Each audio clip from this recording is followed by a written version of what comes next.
Hola, muy buenas tardes. Mi nombre es Vanessa Valdés, soy abogada. Estoy cursando el magíster de Derecho de Familia e Intervención Familiar y en esta oportunidad me toca exponer respecto del término del acuerdo de unión civil y las implicancias y problemáticas que este término puede llevar. Para ello, primero voy a referirme respecto a las causales de término y luego de eso voy a referirme a los efectos que produce el término del acuerdo de unión civil o AUC y las problemáticas que este término pueda tener. En el artículo 26 de la ley de acuerdo de unión civil encontramos cuáles son las causales de término. Dentro de estas causales de término, la primera de ellas, en la letra A, se encuentra la muerte natural de uno de los convivientes civiles, lo que nos parece no trae mayores inconvenientes respecto, digamos, a el término que pudiera darse por una muerte natural en un matrimonio. Sus efectos finalmente van a ser los mismos. En la letra B encontramos que también puede terminar por muerte presunta de uno de los convivientes civiles. Al igual que en la letra A, no reviste mayor análisis en relación a lo que pasaría en el término del matrimonio. Luego, por el matrimonio de los convivientes civiles entre sí, cuando proceda. Es decir, si los convivientes civiles contraen matrimonio entre sí, se entiende entonces que termina el AUC. Luego, en la letra D, por mutuo acuerdo de los convivientes civiles. En la letra E, por voluntad unilateral de uno de los convivientes civiles. En ambos casos, tanto en la letra D como en la letra E, será necesario hacer una escritura pública o un acta extendida ante el oficial del registro civil y esta debe ser subinscrita al margen de la inscripción del acuerdo de unión civil. Y por último, la letra F, por declaración judicial de nulidad del acuerdo. Bueno, luego de haber revisado estas causales de término, tenemos que referirnos a cuáles nos parecen a nosotros que tienen una mayor problemática en relación al término del AUC y en definitiva los efectos que este término produce. Y por eso nos referimos acá a las problemáticas al término del AUC. En relación a estas problemáticas encontramos como primera problemática relevante la indefensión de un conviviente civil en caso de término unilateral del vínculo. ¿A qué nos referimos con esto? La ley señala que el término unilateral del vínculo de AUC se produce, tal como ya dijimos, por la escritura pública, ya sea por escritura pública o por acta extendida ante el oficial civil, que debe ser subinscrita al margen de la inscripción del acuerdo de unión civil. Pero además señala que esto debe ser notificado al otro conviviente, señalando un plazo incluso para ello de 20 días hábiles, pero la ley en primer lugar no sanciona en el caso que esta notificación no se haga dentro de plazo, y en segundo término tampoco establece que sea una obligación la notificación. Finalmente entonces la obligación es la subinscripción, pero no la notificación al otro contrayente. Y esto puede traer consecuencias. ¿Por qué?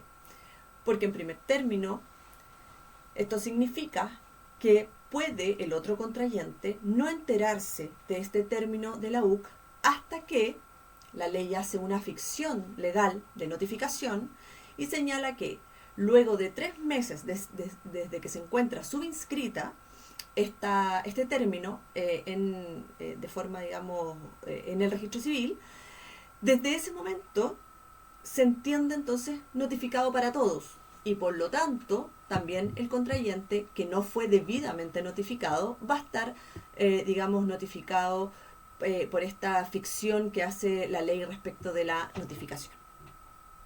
Esto claramente provoca una primera indefensión, la que ya nos referiremos más adelante, a uno de los convivientes civiles. Luego, y que va asociada a esta primera problemática, encontramos el tema de la compensación económica. En materia de términos de AUC, es posible, en el caso de nulidad o de término unilateral o de término mutuo acuerdo, que en ese caso se establecería una compensación económica, establecer una compensación económica o solicitar una compensación económica. Pero la ley establece un plazo para solicitarla. Y ese plazo es un plazo de 6 meses. ¿Desde cuándo se cuenta este plazo? Este plazo se cuenta desde la subinscripción. Perdón, desde el término de la UC. Y esto significa entonces que si se subinscribe, y en ese caso han pasado ya 3 meses, el plazo para que el contrayente o el conviviente civil que no había solicitado el término de la UC tiene para poder solicitar la compensación económica se puede ver reducido. Incluso se puede ver reducido en 3 meses. Y por lo tanto solo tendrá 3 meses para solicitar esta compensación económica. Y es por eso que vinculamos este segundo punto con el primer punto de indefensión, en donde la falta de notificación, consideramos, es una problemática muy importante a este respecto. Luego, como punto número 3, encontramos el término por mutuo acuerdo. Y en este caso, como problemática, nos parece muy relevante que no existe una obligación de acompañar un acuerdo completo y suficiente. Recordemos que además el AUC se termina de una manera mucho más simple que el matrimonio, sin intervención judicial. Y eso significa que basta, tal como ya dijimos, la escritura pública o el acta extendida ante el oficial del registro civil y que sea subinscrita. Es decir, en este caso, cuando hay un término por mutuo acuerdo, no está exigido y por lo tanto quedan en indefensión incluso los hijos que pueden haber tenido este vínculo, esta relación, digamos, a través de convivientes civiles. Nos parece que ello es de suma gravedad. ¿Por qué? Porque el acuerdo completo y suficiente que se exige en un divorcio mutuo acuerdo regula materias tan importantes como el cuidado personal, los alimentos y, la patria potestad también, que va unida al cuidado personal, los alimentos y la relación directa y regular. Y en ese acuerdo completo y suficiente también se establece eventualmente la compensación económica o la renuncia a este. En este caso, como no se exige un acuerdo completo y suficiente, consideramos que los hijos se encuentran en una mayor desventaja que en el caso que sus padres sus progenitores hubieran estado casados por vínculo matrimonial. Y en razón de la igualdad que se pretende en el ordenamiento jurídico, nos parece que esto es una falencia importante en términos de AUC. Por último, otra problemática que nos llama muchísimo la atención en el tema de la ley de acuerdo de unión civil es la extrema facilidad para terminar con este AUC. Tal como ya dijimos, acá no hay una intervención judicial, sino que ya sea unilateralmente o por mutuo acuerdo, las partes pueden terminar este contrato sin pasar por un tribunal. Y eso nos parece también una falencia de esta ley. Además, para el caso del término unilateral o por mutuo acuerdo, no se establece tampoco ni se solicita un plazo para poder realizarlo. Es decir, yo puedo hoy día dejar de convivir con mi conviviente civil y al otro día terminar ese vínculo a través de los métodos que ya señalé anteriormente. Eso nos parece también que es una falencia respecto de la UC y que provoca una problemática importante. ¿Cuáles son nuestras propuestas respecto de mitigar los efectos del término de la UC? Bueno, estas propuestas dicen relación con igualar el procedimiento, a lo menos, a lo que se establece para el cese de la convivencia matrimonial en el caso del término de la UC por voluntad unilateral, ¿ya? Es decir, que esta notificación que en el cese de la convivencia es exigida, también sea exigida en el término de la UC y así evitar una indefensión del otro contrayente o contratante. Luego, eliminar el plazo de los 6 meses para solicitar compensación económica a fin de también evitar esta indefensión del conviviente civil. O, en tal sentido también, más que eliminar el plazo, podría también establecerse la obligación de la notificación. Y creemos que el hecho de la obligación de la notificación igualaría entonces los derechos tanto en término de un matrimonio como en el término de la UC. Luego, nos parece importante para mitigar o morigerar los efectos que está teniendo este término de la UC es establecer la obligación del acuerdo completo y suficiente en el caso de un término mutuo acuerdo. En este contexto parece importante que los hijos, los niños, niñas o adolescentes, e incluso aquellos mayores de edad, pero hijos al fin, puedan estar debidamente resguardados, ya sea que sus padres o sus progenitores hayan contraído matrimonio o AUC. Y por lo tanto, para ello parece indispensable entonces que las relaciones mutuas y para con los hijos queden regulados al término de este, en el caso de un mutuo acuerdo.